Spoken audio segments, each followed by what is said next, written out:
Vamos a ver sobre la parashá número 2,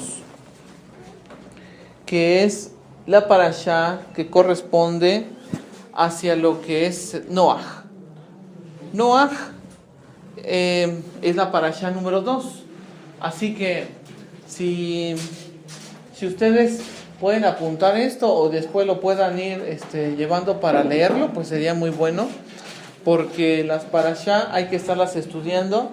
La parashá 2, que es Noaj, está desde Génesis 6, del versículo 9, y de ahí termina hasta el capítulo 11, versículo 32. Eso es la parashá Noaj.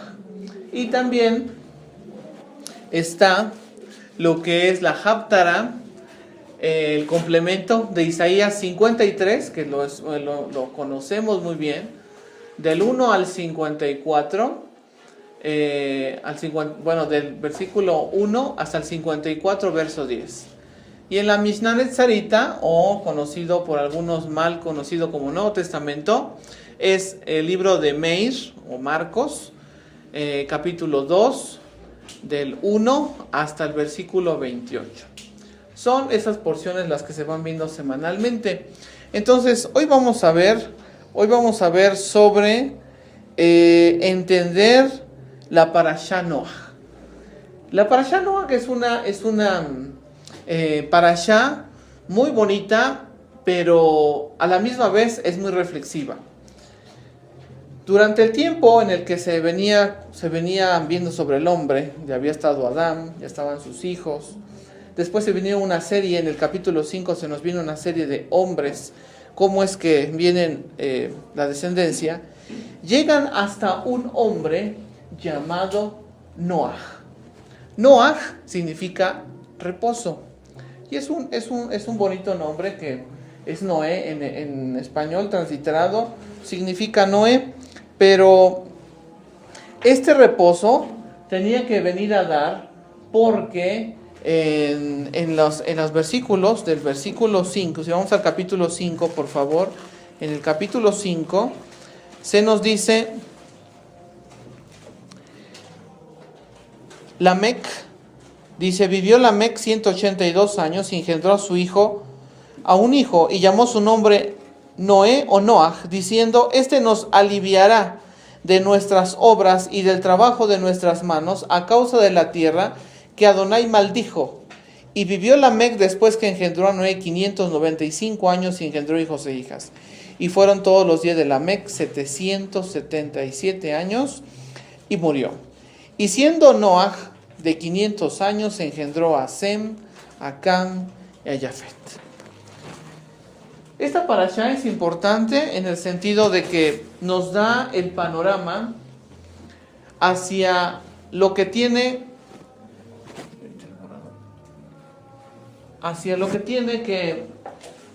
que ver con la humanidad. La pregunta que tenemos que resolver es: existen dos teorías. Una teoría es decir que el hombre, los hijos de Dios, deben de hacerse cristianos. Y entonces, a partir de ahí, es como se dice, tiene que haber un cristianismo. Y entonces aparece la palabra cristiandad. Entonces, de esta palabra que aparece como cristiandad, significa que hay otro grupo, y ese otro grupo se asocian algunos como judíos. Y entonces la historia es dos entidades diferentes: cristianos, judíos. Hay debates muy interesantes en internet. Cuando tengan la oportunidad de bajar algunos videos en YouTube, están unos debates muy interesantes sobre Shabbat.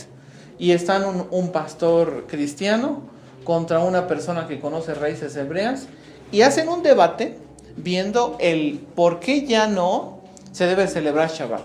Y entonces el pastor cristiano dice lo siguiente: nosotros somos cristianos porque a partir de que vino Jesús empezamos a tener una nueva relación, una nueva vida en Él.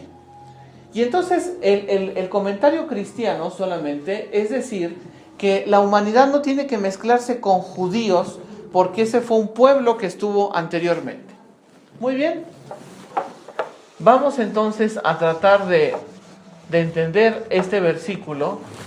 Y la gran pregunta que yo le haría a estas personas, en el debate no se dio, pero la pregunta que yo haría a estas personas es, muy bien, cuando Dios crea a Adán, ¿lo hizo cristiano o judío?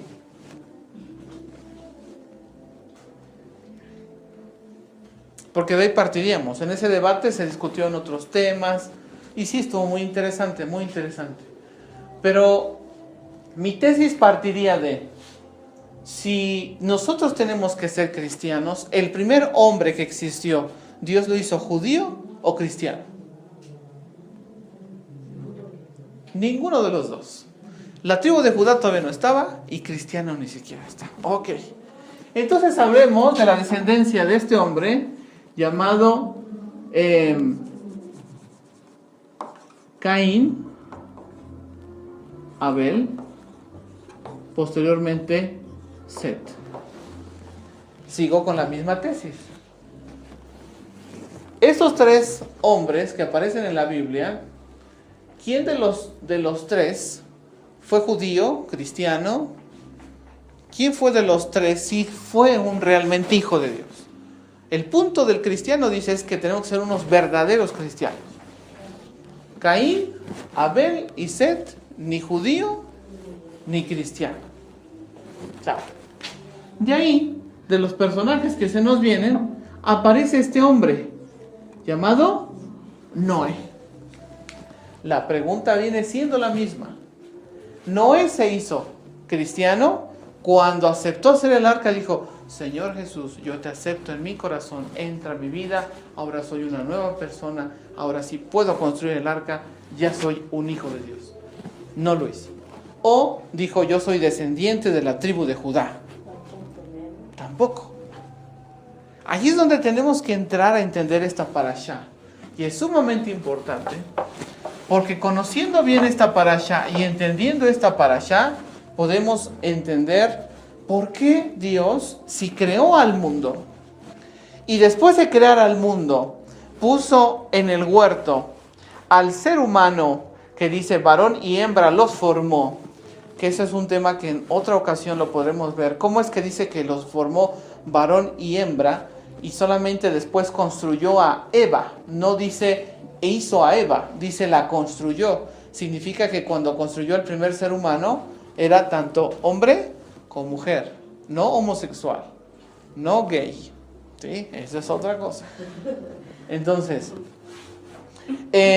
cuando empieza la raza humana, empieza en un lugar llamado el huerto del Edén, pero cuando empieza en ese lugar es aproximadamente, hoy en día, Irán o Irak. Por ahí estaba el huerto del Edén. Cerca de esos lugares estaba el huerto del Edén. O sea, ni siquiera está pegado a la región de Israel para decir, ay, pues los primeros eran judíos porque ya venían de la tribu de Israel. Ni siquiera eso. Estaban en este lugar. Muy bien. Cuando llega ya el tiempo de que Dios los expulsa y empiezan a salir, empiezan a estar por las regiones cerca, por Turquía, empiezan a ver historias en la Biblia donde está que se van a Egipto, empiezan a ver, y es esas regiones, y la tierra que fluye leche y miel, y la tierra que aparece ahí, no aparece como tal, como una región específica. Entonces, cuando empieza el juicio, el primer juicio de Dios, y le dice Dios a Noah, vas a tener que hacerte un arca, era el primer medio de salvación. Y el primer medio de salvación no era ni judío ni era cristiano. Tenemos que asimilarlo para cuando una persona nos quiera decir, tenemos que ayudarle a que entienda eso, no obligarla, ni contradecirla, pero sí decir, a ver, en la primera parte de la Biblia, si Dios hubiera querido que hubieran sido cristianos, ¿por qué no fue cristiano Adán? ¿Por qué no fueron cristianos todos? ¿O por qué no fueron judíos?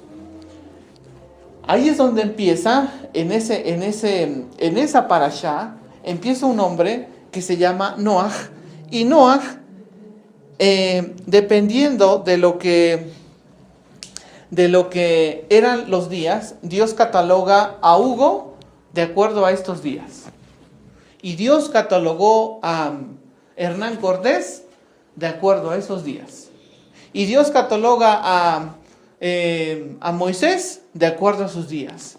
Y Dios cataloga a Abraham de acuerdo a sus días. Y Dios catalogó a Noé de acuerdo a sus días. Y de acuerdo a sus días era un varón justo.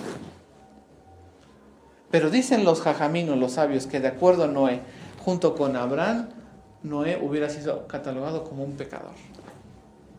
¿Cómo? Si fue el que construyó el arca. ¿Cómo si le obedeció a Dios? ¿Cómo si empezó a hacer todo lo que Dios quería que hiciera? Pero en sus días, Dios te juzga de acuerdo a la generación que tú vives, y de acuerdo a esa generación es como te juzga. No te puede juzgar de acuerdo a la época de tal persona y diga, no, si vivieras en esa época, ¿cómo estarías? Dios cataloga a las personas de acuerdo a esa generación. Y de acuerdo a esa generación, este hombre, llamado Noaj, era un varón justo. Esta palabra es la palabra sadik. Sadik es justo y recto. Ahora, pregunta, Juan Carlos, ¿qué es justo? Lo que venga a tu cabeza, Juan Carlos. ¿Qué vendría siendo un varón justo para ti?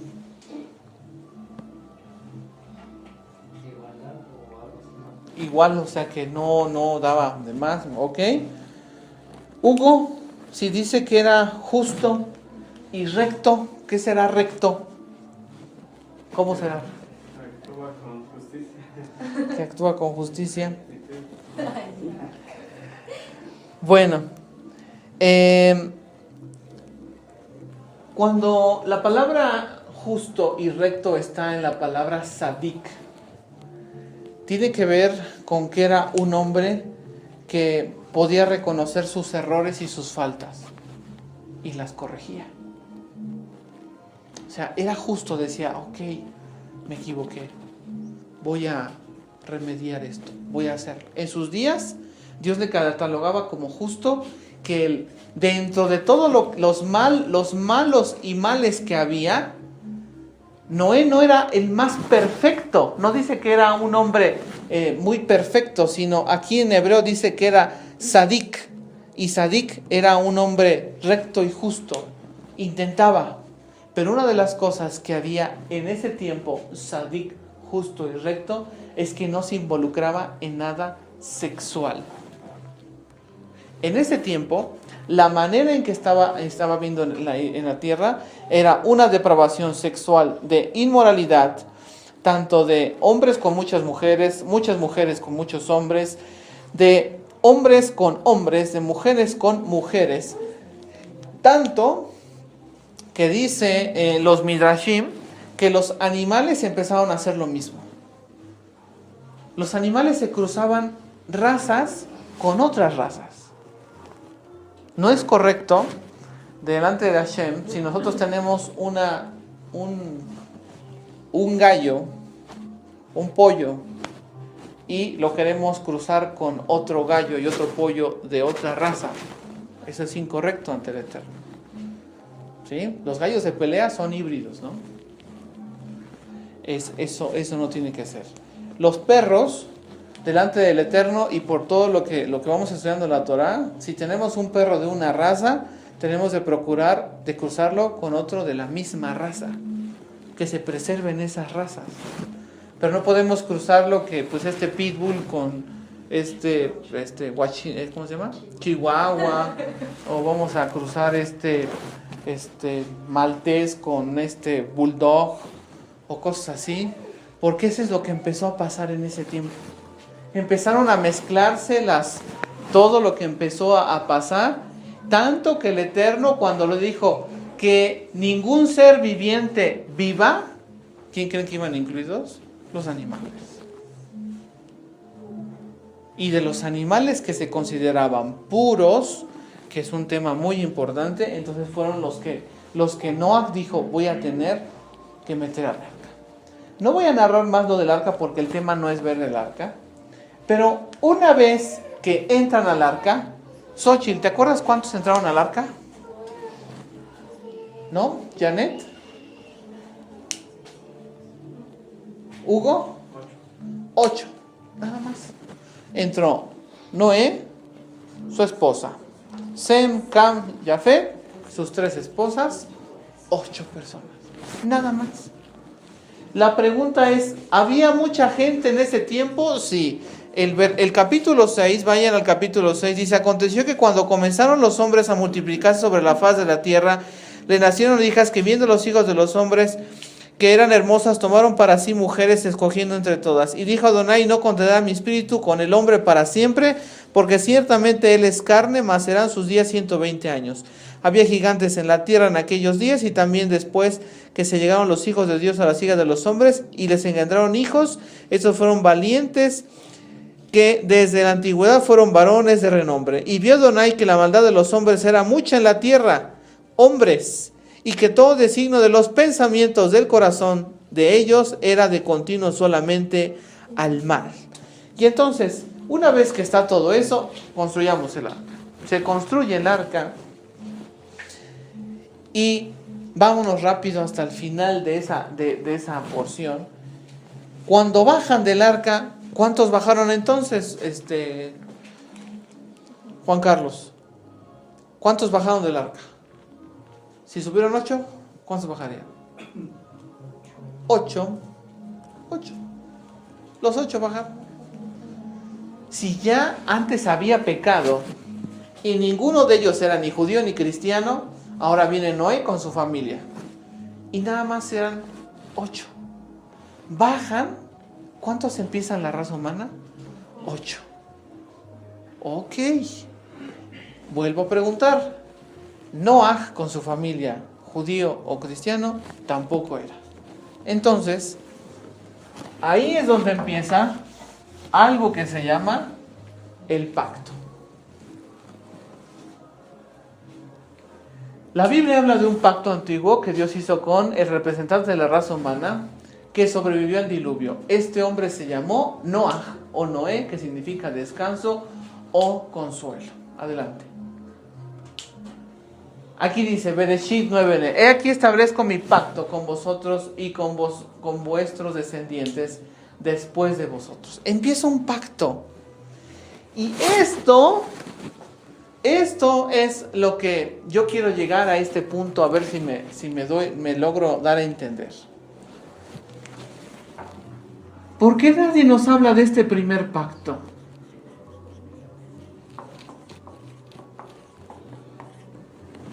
Pacto. Hay algunos que le llaman a lo que pasó, le llaman Antiguo Testamento. Dicen, no, es que ese fue el Antiguo Pacto. Y a lo nuevo le llaman, es que ahora estamos en el Nuevo Pacto. Si hablamos de pactos, como en esa discusión, no era discusión, era una, ¿cómo les dije? Debate. En ese debate habló uno de los pastores que estaba ahí y dijo, es que eso fue en el pacto antiguo. Y a mi mente se vino esa porción en la Biblia, porque dije, bueno, si hablábamos de pactos, de todos los pactos que hay en la Biblia, el primero aparece ahí. Bereshit 9:9 o Génesis 9:9, ahí dice, establezco mi pacto. Y dice que va a hacer un pacto que establece con ellos, con vuestros descendientes después de vosotros. Y habla no solamente con Noé, dice que con sus descendientes y con los descendientes después de ellos. O sea que los hijos de Noé con sus nietos y con esa descendencia iba a ser un pacto. ¿Ustedes saben cuál es el pacto? ¿Cuál es el pacto que se hizo ahí? Tuvo que haber un pacto. En el capítulo 9, si ustedes ven la Biblia Reina Valera, empieza y dice en el subtítulo, Pacto de Dios con Noé. ¿Ya lo checaron? Ahora, el versículo 9:9 que está ahí, quiero que lo vean, por favor. Ahora, quiero que vean cómo el subtítulo de Reina Valera tiene un poquito por ahí de desviación de lo que sí es. Aquí en el subtítulo nos dice Pacto de Dios con un hombre, con Noé. El 9:9 leemos ahí, dice, he aquí yo establezco mi pacto contigo, Noé. ¿Verdad que no? No dice así. ¿Cómo dice? He aquí yo establezco mi pacto con vosotros y con vuestros descendientes después de vosotros. El 10. Y con todo ser viviente que está con vosotros. ¡Ay! Y pone ahí, aves, animales y toda bestia de la tierra que está con vosotros, desde todos los que salieron del arca hasta todo el mar de la tierra. Estableceré mi pacto con vosotros y no exterminaré ya más toda carne con aguas del diluvio, ni habrá más diluvio para destruir la tierra. Y dijo Dios, esta es la señal del pacto que yo establezco entre mí y vosotros y todo ser viviente, que está con vosotros por siglos perpetuos. Mi arco he puesto en las nubes, el cual será por señal del pacto entre mí y la tierra.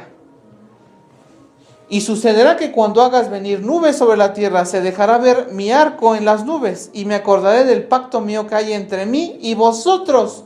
Entre mí y vosotros. Ahora, si fuera en ese tiempo, la pregunta es, nosotros dijéramos, dicen que hubo un arco iris. Nunca lo vimos. Pero dicen que en el tiempo de Noé hubo un arco de colores, que Dios hizo un pacto con él. Con él hubo un pacto. No, nosotros ya no lo vimos. Yo les pregunto, ¿lo hemos visto? ¿Conocen el arco iris? ¿Por qué Dios, si estableció un pacto con Noaj y dice que iba a ser un pacto continuo, hasta nuestros días lo seguimos viendo? Significa que está ¿qué? Exactamente, sigue permanente ese pacto. Exacto. Me acordaré del pacto mío que hay entre vosotros y todo ser viviente de toda carne, y no habrá más diluvio de aguas para destruir a toda carne. Estará el arco en las nubes y lo veré, y me acordaré del pacto perpetuo. Ahí está la clave, perpetuo, entre Dios y todo ser viviente. Ahí ya le quitó Noé. Ya no dice, y contigo no hay tu familia, mira estos 8. No dice así. Dice, dijo Dios pues a Noé, esta es la señal del pacto que se ha establecido entre mí y toda carne que está sobre la tierra. Baruch Hashem. Entonces, ya nos dimos cuenta que ese arco que está ahí es señal de un pacto para todas las generaciones. Exactamente, un recordatorio del pacto de todo.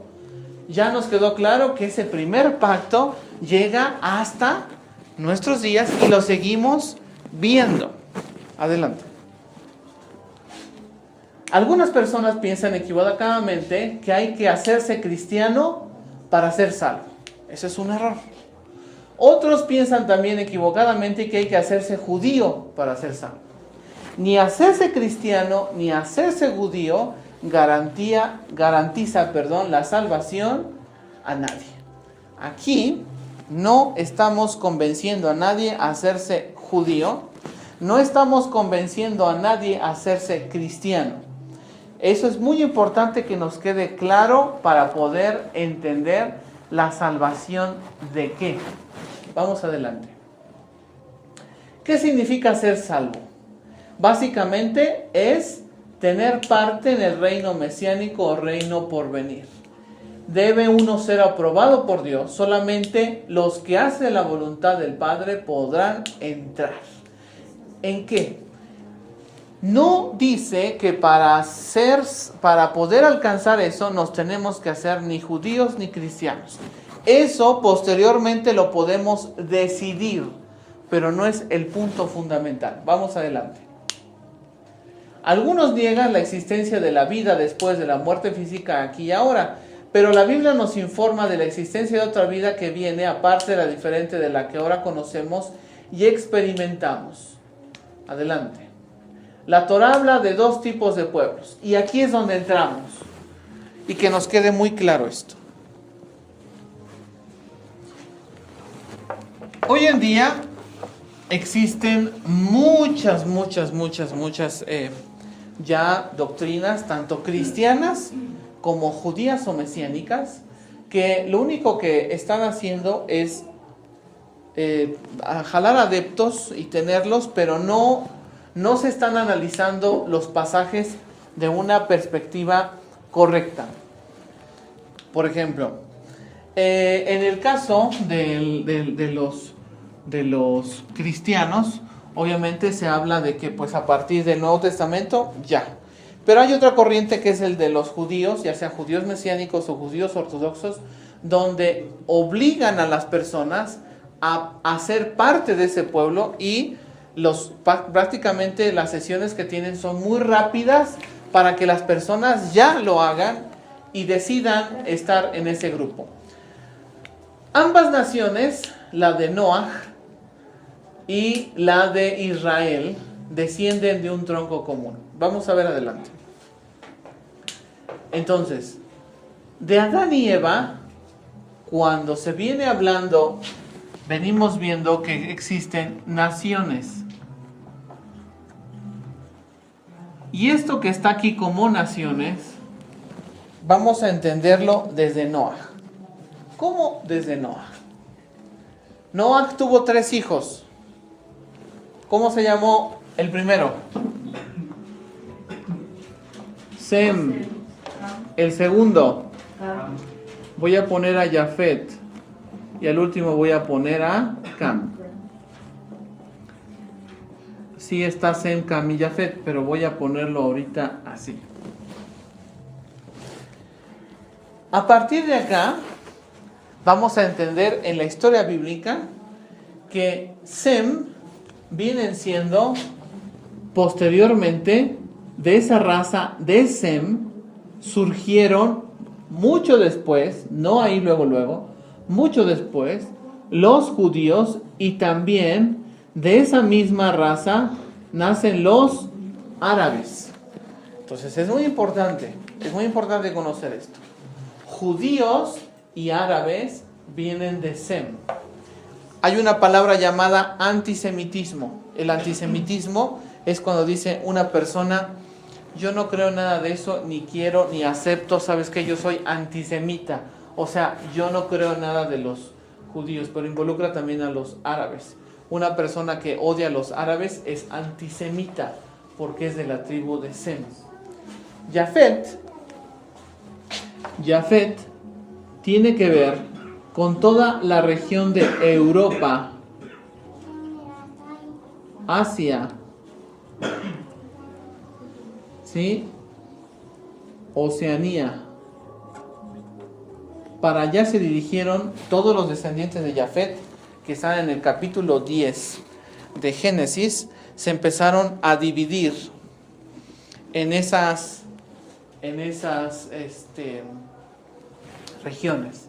Entonces Sem se fue hacia la parte ahí central, que es el Medio Oriente, y ahí se asentó y empezó sus descendientes empezaron a asentarse ahí. Jafet empezó a extenderse en las partes de Europa, en Asia, Oceanía, y Cam se va hacia lo que es África. Entonces, todos los descendientes de Cam son los africanos. Entonces, ahí tenemos los 3 hijos de Noé, los tenemos ahí. ¿Qué continente falta? América. ¿América de dónde creen que vino? América viene de Cam. En los libros de texto, en los libros de texto de la SEP, existe el libro de historia, y en el libro de historia se habla acerca de los primeros pobladores y cómo de los primeros pobladores pasaron de África, nacen en África, se van hacia Asia, y en Asia cruzan por el estrecho de Bering y llegan a lo que es Groenlandia, llegan hacia lo que es Alaska y forman después todo el continente americano. Entonces, aquellos africanos que tienen en sus partes de su cultura las pirámides, pues cuando llegamos acá también tenemos las pirámides de Teotihuacán, las pirámides de Tajín, y son cosas muy parecidas. Día de Muertos, y uno empieza a ver, y Egipto es donde empieza todo lo de los muertos, y cómo es que aquí son fanatismo a las momias y aquí. Y ya se viene, ¿no? El Halloween. Entonces, esto es la copia. Lo que hay aquí en América es la copia. De México para abajo es la copia de lo que es África. Estados Unidos, Canadá, Alaska, Groenlandia, está conquistado por Inglaterra. Inglaterra llega y coloniza pues los Estados Unidos de América. Entonces tienen un nivel económico pues superior. En este orden es como está la situación económica en el mundo. Los judíos y árabes, el tope. Son los primeros. La economía está con judíos y árabes. Después está Europa. Hablamos de No. Si hablamos de los mejores, de los más ricos del mundo. Respecto a tecnología, tendríamos que hablar, por ejemplo, en los árabes, su petróleo, no solamente por la cantidad, sino por la calidad. Exacto. ¿Los judíos comparten el mismo petróleo o ellos son más textiles? Los judíos, por lo mismo de que son bendición y ya viene declarado que serás bendición, lugar donde llegan y ponen una empresa. De cualquier cosa, ellos bueno, ahora la diferencia entre judíos, que hay entre judíos, y que es lo genuino que vamos a aprender en la Torah, es que llega un judío a un lado y llega Juan Carlos a este país. Yo lo conozco, yo le doy un préstamo. Somos judíos. Te presto y entonces cuando tú te recuperes, me regresas el préstamo. Son cuestiones que entre nosotros es imposible. O sea, no, pues, a ver cómo le haces, ¿no? Pues a mí me costó, y bien me costó mi dinero levantarme. Entre el judío y el árabe son muy parecidos. Siempre se están ayudando, siempre se extiende la mano para levantar empresas, para hacer. Entonces, muchos de todos estos están en primer lugar. Europa, Asia, Oceanía tienen un nivel también socioeconómico. Son países llamados de primer mundo.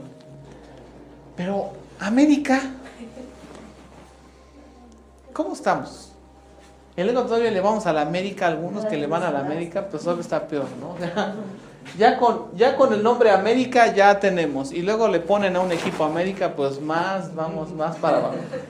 Eso ya no es de Dios. Entonces, ¿cómo es que África es un país pobre? Esto, serás bendición, es porque cuando Dios le dijo, haré mi pacto con todos, incluyó que de los hijos de Noé iban a nacer todos los continentes. ¿Ya? Todos los continentes iban a estar ahí. Pero iba a haber un pacto posteriormente acá, pero estos ya no son hijos. No, claro que son hijos, y se les llama Benei Noah. Adelante. Entonces, de acuerdo a esto, todo aquel que se acerca a Dios puede ser su hijo. La palabra hijo en hebreo es la palabra ben. Ben, así como está acá, es en singular, que es hijo. Pero en plural, benei. Benei es hijos. Entonces, ¿podemos decir que somos hijos de Noé? Yo les pregunto. ¿Se podrá decir que somos hijos de Noé? Claro que somos hijos de Noé. Ya estamos viendo acá que toda la humanidad, cuando desciende, empieza a dividirse en naciones. Y lo primero que empieza Dios cuando dice, haré mi pacto, es que le dio a Noah ciertas reglas, ciertas instrucciones, cómo tenía que dirigirse. El pacto no consistía en, ok, ya no voy a hacer que llueva. El pacto no era, voy a hacer que salga mi arco iris. Ese era la situación después de cumplir ese pacto. Pero en realidad, ¿cuál era el pacto? O sea, el catolicismo hizo énfasis al arco iris, pero no a este pacto. Sí. Si le preguntas a un cristiano, o si antes me hubieran preguntado, este pacto que por las nubes nos pasara, nos estamos refiriendo que del arco iris, ¿no? Sí, solamente se habla de Pero Noé. si hablamos entonces de lo que dice de los judíos, o sea, ellos ya no podría ser ahí un pacto. ¿O cómo está eso? ¿Con quién? ¿Con los judíos? Con los... Ahí vamos a ver que esa es la parashá de mañana que empieza Porque si ya no sería pacto. con si Abraham. De 3 pactos. No, sí, ahí vamos a ver muchos pactos. Sí, pero los que más, los mencionados y los marcados, hablamos del Brit Hadashah. Sí. Y del antiguo. Pero Por eso, ese es el primer pacto. Vamos a ver qué es pacto desde la perspectiva hebrea. Lo voy a borrar para dejarlo un poco más claro. Pacto se escribe así. Brit. Bueno, se translitera así. Escribir en hebreo no se escribe así, pero se translitera así. Brit. Brit es un pacto. Y esto es un sello. Miren. Supongamos que aquí ahorita yo voy a comprarle un terreno a Juan Carlos. Y Juan Carlos me lo va a vender. Pero a la vez le va a vender el terreno una parte a Hugo. Agarramos, llegamos con Juan Carlos. Vean el ejemplo. Llego con Juan Carlos y le digo, quiero que me vendas este terreno. Ok, vamos a verlo. Y le digo, mira, de aquí para acá a mí me gusta. Muy bien. Hoy en día, ¿qué se tiene que hacer para poder decir, si aquí están los límites míos, aquí empiezan los de Hugo? ¿Qué es lo que tiene que haber? ¿Qué tiene que haber para que se respete eso? Linderos, pero ¿qué tiene que haber más específico? Un papel. O sea, si no hay un papel, pues no existe. Yo le digo a los hijos de Juan Carlos, tu papá a mí me vendió y va a decir, ¿dónde está el documento? A mí nunca me dijo que... Sí, hoy en día el papel es más importante que la palabra. Hoy de palabra no hay nada. Nada. Exactamente, vamos a casar. Pero aquí de palabra que sí te voy a cumplir. No, nada de palabra. Aquí me cumples bien, vamos a casarnos como debe de ser. Que vamos a vender un terreno de palabra, tampoco se puede de palabra. Que voy a dejar una herencia de palabra, tampoco se puede dejar de palabra. Pero vámonos a ese tiempo. Todo lo que era en ese tiempo era de palabra. Eso se llamaba pacto. Hay unos señores que todavía los encuentran uno y dicen, esto es de bigote, ¿no? De bigotes, que era un pacto de caballeros, que no se puede echar. La palabra de don Julano, no, lo dijo don Julano. Y si lo dijo don Julano, no, para que se eche para atrás. Se respetaba esa palabra. Todavía hace unos años atrás. Ahora, imagínense en ese tiempo, cuando Dios decía, Noé, ya no va a ser, que me lo firme. ¿Qué le había dicho a Noé? Fírmamelo por escrito a Dios, que realmente no se te vaya a olvidar. ¿Verdad que no? No, era la palabra, nada más había palabra, no había. Eso que era pacto, ese pacto era de palabra y sabían que se iba a cumplir. Sabían así, se va a hacer. Entonces, ese primer pacto involucra ciertos mandamientos. Adelante. Dice, según la Torah existen dos grupos, los Benei Noach, que son las naciones que estaban sin un pacto y tenían solamente que cumplir 7 mandamientos universales. Ahí está. Exacto, ahí está el pacto. El primer pacto es el pacto noágico. Y ese primer pacto noágico tiene que ver con cumplir con 7 mandamientos. Ahorita vamos a ver. Y el Benei Israel, o los hijos de Israel, es aceptando los 613 mandamientos. La Torah contiene entonces instrucciones para los Benei Noach como para los Benei Israel. A ver, vamos entendiendo esto. Tenemos a Europa. Otro continente, Asia. Otro,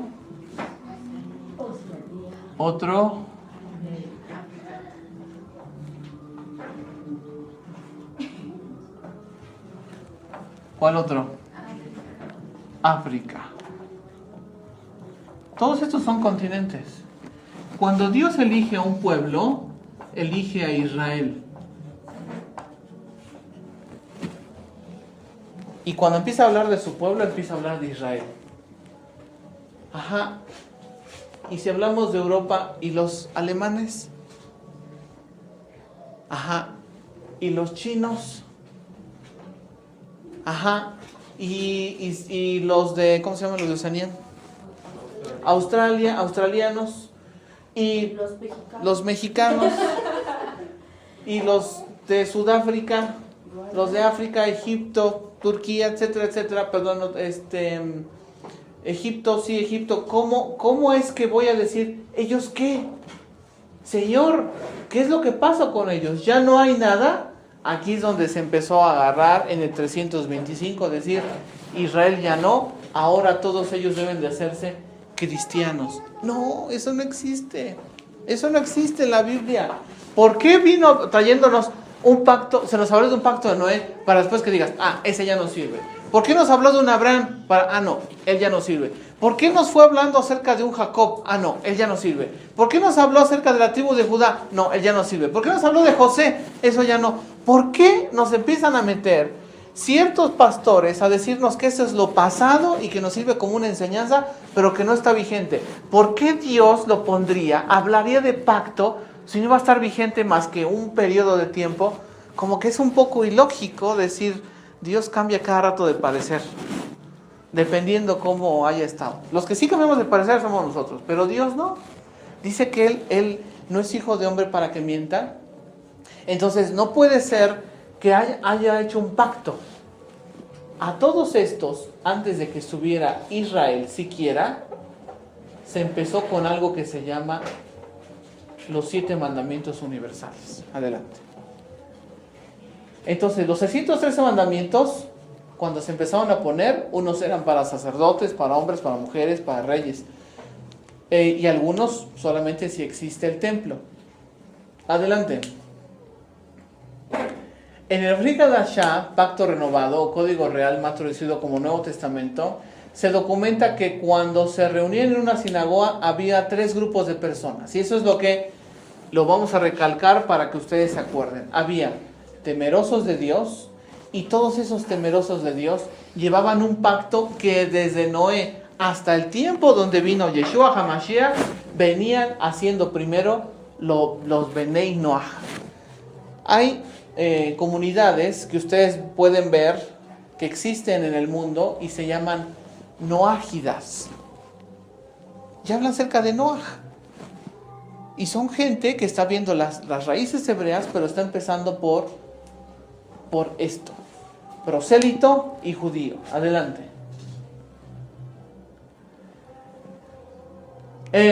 Temeroso de Dios. Ahí es donde empieza. Voy a regresarme hacia esto para llegar a este punto. Antes de llegar a lo que es temeroso de Dios. Adelántate, por favor. Ahí está. Las 7 leyes universales que Dios le dio a Noé en ese tiempo son las siguientes: no idolatría, no blasfemia, no robar, no asesinar, no inmoralidad sexual, no comer alimentos prohibidos y establecer cortes de justicia. 7 mandamientos que se ponen como reglamentarios que tenían que hacer. Obviamente a esto se añade lo que es Shabbat, en el sentido desde el inicio ya se estaba poniendo el día de reposo. Pero estos eran los no. No idolatría, no blasfemia, no robar, no asesinar, no inmoralidad sexual, no comer alimentos prohibidos, establecer cortes de justicia. En el tiempo de Noach ya se hacían dioses. Ya había diferentes dioses.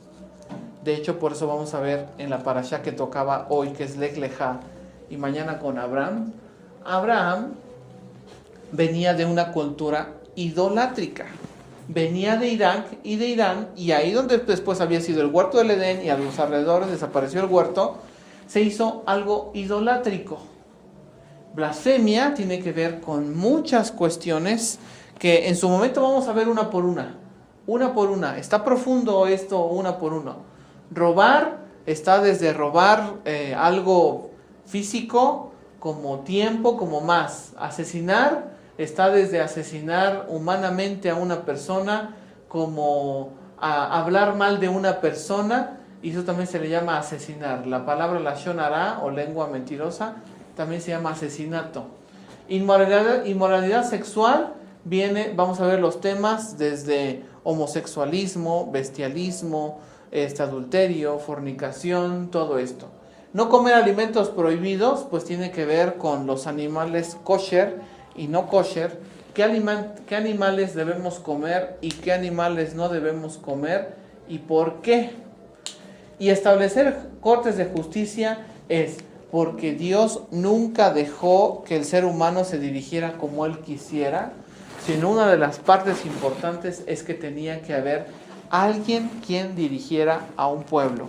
La idea de presidente, gobernador, diputados y todo lo que va viendo fue porque Dios estableció que debería de haber alguien quien aquí en la tierra pudiera tener el control de que nadie quisiera vivir la vida como quisiera. O sea, un desorden no puede haber.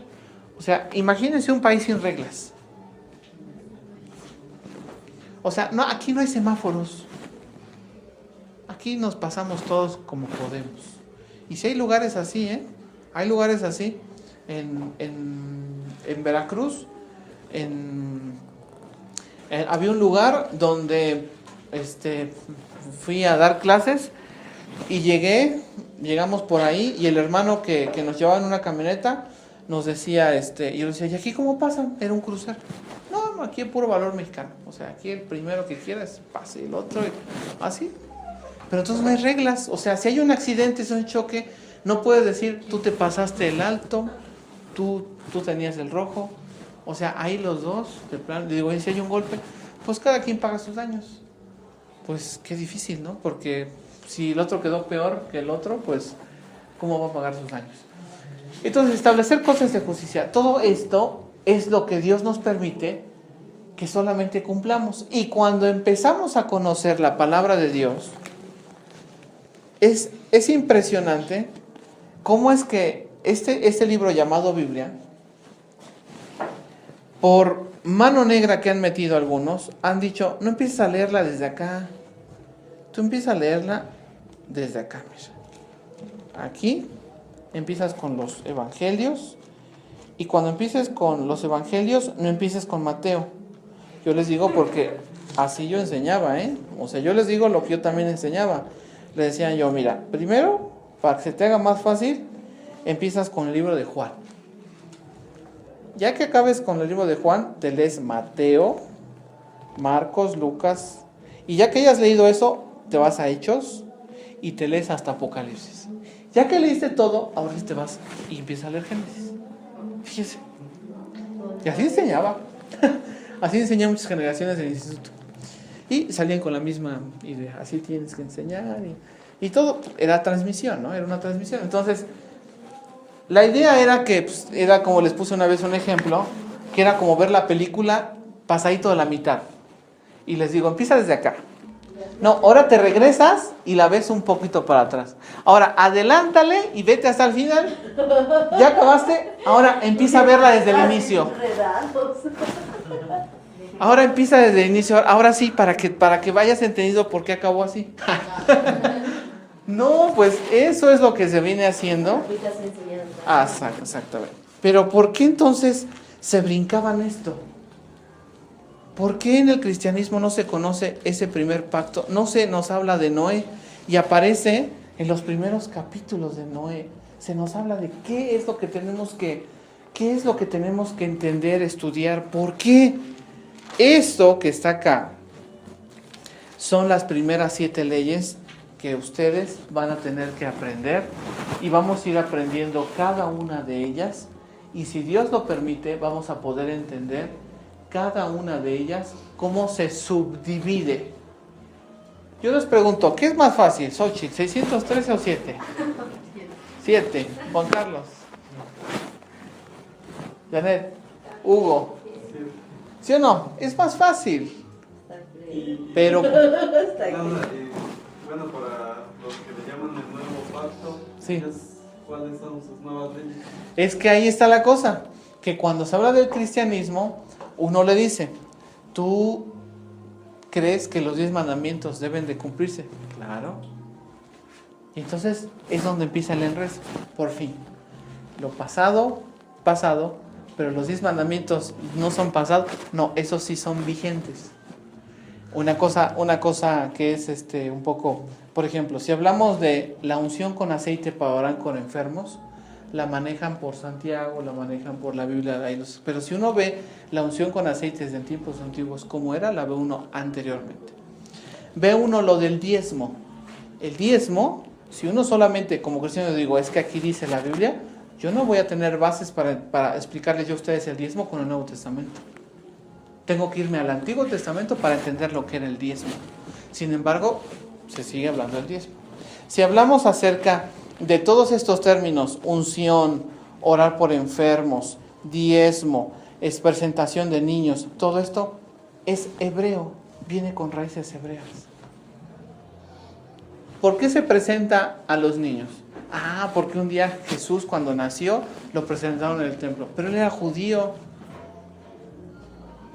Si vamos tomando ese aspecto, tenemos que irnos a esa parte. Entonces, para no enredarnos, hay 7 mandamientos. De esos 7 mandamientos los vemos ahorita comprimidos, ¿sí? Y cuando vemos comprimidos, ¿han visto los archivos que se pasan de uno a otro que es comprimido? O sea, lo hacemos chiquito, ¿no? Y lo pasamos comprimido y dice, oye, te paso este archivo, Hugo o Juan Carlos, está comprimido.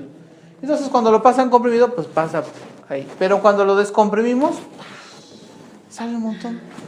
Cuando vean idolatría descomprimido, van a darse cuenta todo lo que es idolatría, todo lo que es blasfemia, pero ya dijeron que era mejor 7. Así que ahora, pues ni modo. Entonces, de ahí, que es la clase que vimos la vez pasada, para yo dejarla nada más como clara, en las sinagogas había judíos y había temerosos de Dios. Cuando se le llama temerosos de Dios en la Biblia, en los tiempos de los apóstoles, en el templo, en la sinagoga, perdón, en el templo no, en las sinagogas, se reunían en Shabbat, estudiaban Torah, estaban teniendo los conocimientos, pero cuando una persona quería escuchar y conocer al Dios de Abraham, de Isaac y de Jacob, dice, oye, yo quiero aprender de ese Dios que ustedes hablan, pero es de sus parientes de ustedes. Como ahorita ustedes dicen, a ver, yo quiero venir, lo primero que les enseñaban es, empieza a cumplir con esto. Y se les llamaba temerosos de Dios. Cuando entonces ellos querían convertirse, es como se les llamaba, prosélitos. Y los judíos eran de nacimiento. Pero un prosélito se le considera judío. Esto es importante. Una persona que se convierte al judaísmo, entonces ya no tiene que cumplir 7 en sus ramificaciones, sino 613 mandamientos. Diferencia, a ver quién se acuerda de la diferencia. ¿Qué diferencia va a ser en el mundo por venir ser temeroso de Dios solamente? ¿Cuál es la diferencia? Eso lo van a ser espectadores. Espectadores. Y los prosélitos y judíos, que ya es parte de la esposa. Ese es ya el convenio que hay. Y todos los demás son los invitados. O sea que los demás, si queremos llegar nada más a estar acá, pues somos de la parte de los que estamos ahí milando, ¿no? Ya. Qué bueno. Pero Le echaron ganas. le echaron ganas los hermanos. Pero si Dios nos ayuda, tenemos que cumplir esto para tener un poco de más beneficios, pero esto no es obligatorio. A nadie se le puede obligar a hacerse judío, ni a nadie se le puede obligar a ser temeroso de Dios. Tiene que ser una convicción propia. Yo no le puedo decir a ella, ¿sabes qué? Pues ya tienes que hacerlo. Voy a hablar con Xochitl en su momento y decirle, ¿qué has pensado? ¿Quieres entrar a esto? ¿Sí o no? No, todavía no. Respetable. Juan Carlos, sí. Si uno de los dos quiere hacerlo, sería importante platicar con el otro el por qué no y todo eso, y si se puede esperar para que juntos puedan tener la misma. ¿Por qué? Porque en un yugo desigual, no tan solo es el yugo desigual el casarse una persona católica con un cristiano. El yugo desigual es cuando uno de los dos va más adelante que el otro. Entonces, un ejemplo, dice Xochitl, no, yo ya quiero. Y Juan Carlos dice, no, yo todavía no. Y Xochitl, yo sí. Bueno, ahí va Xochitl. Juan Carlos dice, no. Al momento de empezar a jalar, la que va a jalar va a ser Xochitl. Y Xochitl va a tener que jalar a Juan Carlos. Y Juan Carlos dice, pues yo por eso te dije que yo no quería. Entonces, ahí es donde empieza el problema. Por eso es de que tratamos de hablar que ambos empiezan a aprender. Ambos tengan, para que al momento de ir en el paso de lo que Dios quiere, pues vayan juntos. Estas son las leyes de Noaj que son para todas las naciones. Mañana veremos la parashá Lech Lejá, que tiene que ver con un hombre que dio inicio al panorama con los judíos, mas sin embargo tampoco era judío, y era Abraham. Así que mañana nos vemos. Vamos a dar gracias al Eterno y que el Eterno los bendiga. Vamos orando al Eterno. Gracias te damos, Dios de Abraham, Dios de Isaac, Dios de Jacob, por permitirnos habernos reunido hoy para entender tu palabra, tu Torah. Dios, gracias porque eres bueno, porque tus misericordias son nuevas cada mañana. No nos dejas